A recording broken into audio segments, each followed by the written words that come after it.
Today we're going to talk about some daily and weekly maintenance on a Heatmaster G-Series furnace. Take safety precautions while completing each of these steps and wear gloves. Every day, you'll want to check for any signs of air leaks around your firebox door. Indicators might include smoke or moisture leaking from the sides of the door, or having difficulty achieving a hot enough burn. To fix this, you may have to adjust your door hinges or replace the gasket seals. You should also get into the routine of moving your easy, clean handle after every time you load your furnace. This helps to break up ash and creosote buildup and is much easier than manually removing and cleaning your spirals.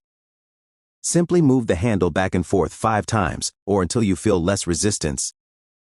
You don't need to clean out your firebox unless your ash level and your coal bed is starting to exceed the height of the bottom of your air channel holes within the firebox.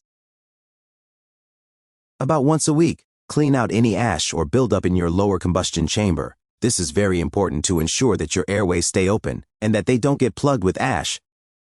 When removing your refractory plug, avoid placing it in the snow or on a cold surface, as the sudden temperature change could cause the plug to crack.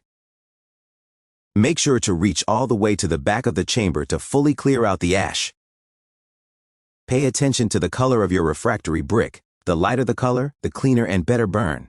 If your brick is dark brown or even black, something is not right.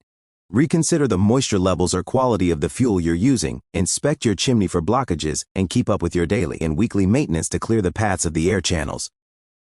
Lastly, monitor your water levels and check for proper function of your fan and controls. If you have any questions or concerns, refer to your owner's manual, talk to your local dealer, or give us a call.